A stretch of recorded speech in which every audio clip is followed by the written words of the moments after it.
Ted, are you okay? Sorry, had a frog stuck in my throat. Oh my god. Before you can make any more terrible puns, let's just go into today's video. D&D Races, the Grung.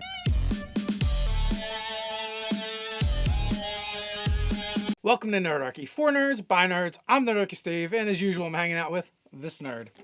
Nerdarchy Ted. Hey, if you want to see more videos from Nerdarchy, make sure you leap over to that subscribe button. Make sure you jump on that notification bell so you don't miss a single video. So today we're going to be talking about D&D Race, the Grung.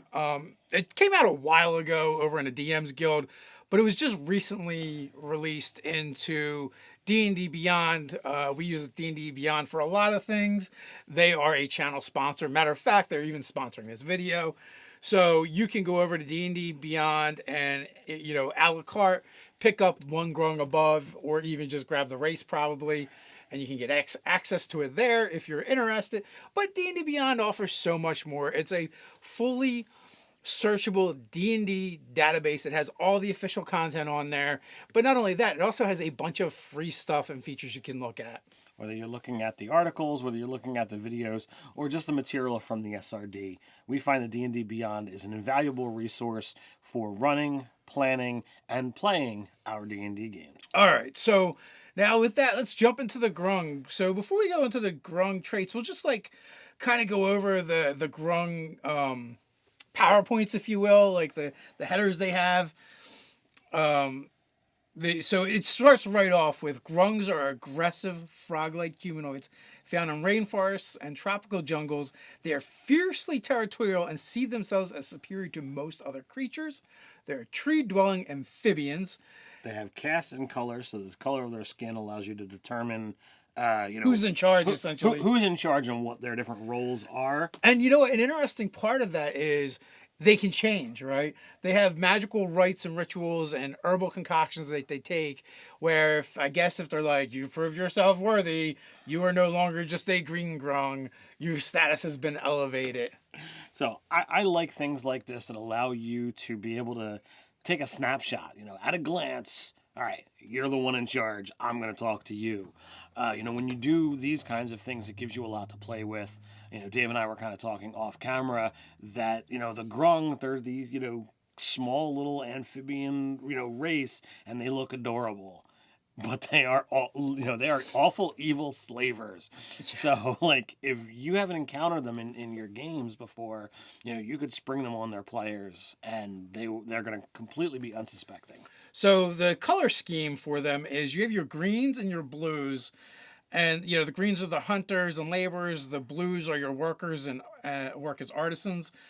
And both of those get supervised by purples, who are like the administrators and commanders.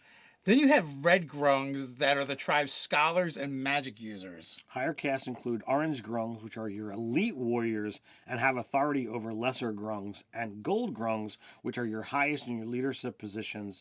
And a tribe's sovereign is always gold. And then you were talking about earlier them being slavers. They're also naturally toxic. So they secrete a chemical from their skin. It's a poison. They actually use this to help them with that slaving. They keep people poisoned all the time to make them docile and easier to use. And they mix it into their food so that, when the slaves eat, they just stay in this kind of, vegetative, cooperative state. Yes. So nothing so far goes, oh, this makes a great PC race. Let me play a Grung as an adventurer, a hero, if you will. Well, we do have, stats for orcs, which are, tribal and aggressive. They're savage. And they're typically evil. So if you're going to allow someone to play an orc, it's not too far afield to say, you know what? I want to play a Grung who has bucked against the system. And depending upon, what kind of class you choose, you could have a different, skin tone. Why you've chosen to reject your clan, why you've chosen to go away, who knows? That could be your backstory. Or maybe you were born a Grung, kidnapped by something and raised aside from, what the Grung know. in somebody's aquarium someplace. Well, I mean, you could have been, an evil spellcaster's pet for all intents and purposes. I don't think sentient creatures qualify as pets. Well, that's why I put the quotes up there. Like you could have been a captive. Now, All right, so we have their ability scores. They get a +2 to Dex and a +1 to Con. Not bad at all.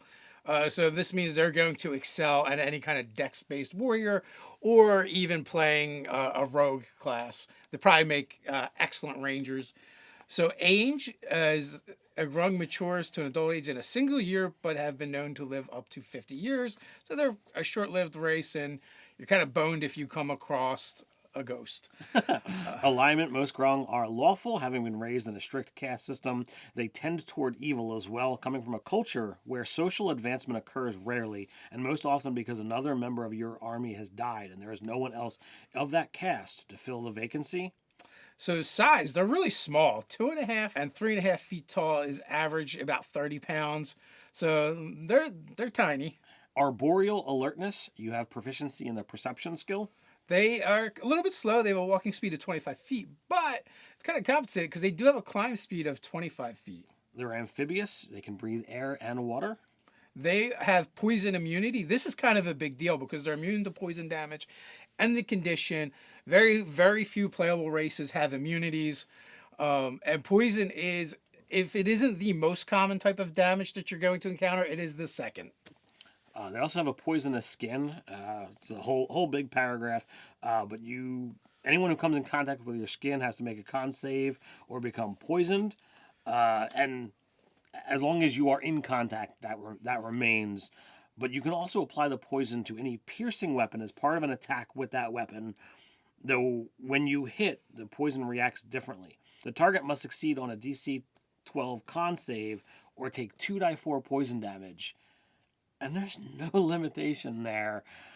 I think that is super, super broken.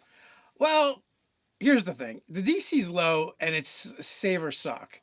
Or, so it's, not save or suck, but basically if you pass your save, you don't take any damage. If you fail, you take 2d4. Poison's it's a very commonly resisted thing. The DC is fairly low. Most people are going to make this saving throw half the time, if not better. So I don't know. I'd have to see it in play and see how bad of a thing it really is. But yeah, it's definitely a boost for martial characters just having that and not having to do anything extra for it. It's just like, oh, you use piercing damage? Yes, I do. You're just going to have a chance to do extra damage. Standing leap, your long jump is 25 feet, your high jump is 15, with or without a running start. Imagine putting the jump spell on top of that. And yeah, 45 feet just straight up, no problem. 75 feet, no problem. And there are some other things that make it even better. All right, now this race does have 2 drawbacks to it. Yes, water dependency. If you fail to immerse yourself in water for at least 1 hour during a day, you suffer 1 level of exhaustion at the end of the day. You can only recover from this exhaustion through magic or by immersing yourself in water for at least 1 hour. And and that's like, at first I was like, oh, I was like in my mind thinking of ways around it. But I was like, oh, that's not get wet. That's like immerse yourself. You need a bathtub. Yes. And then the other caveat is languages. You can speak, read, and write Grung. It does not get common automatically, which that's kind of shocking for a PC race to not get your typical language that everyone can speak. Well, I guess there had to be some downsides to playing a Grung. That is definitely one of them. I think it could be a lot of fun, but it is going to be hard because that whole having to submerge yourself for an hour is a big deal. So basically, one of your short rests or during your long rest every day, you have to figure out how to be in water. And that could be a little difficult. I could possibly think of a couple things that might help, but like the whole Create hours. water. Yeah, create water is, I feel like 10 gallons of water is, for a small creature, I would say that would suffice. Yeah, that would submerge you. But like the other problem is, I'm thinking like, well, how do you get around it? Like if you have mold earth, can you like pack out a hole and fill it with water, but I think the water would just seep away. I don't think an hour, you're going to get quite an hour out of it. You know, they didn't have plastic trash bags, so you can't like use that. So you would definitely have to come up with something creative. Do you just carry a barrel around with you? Like, I'm friends with the barbarian because he can carry my barrel.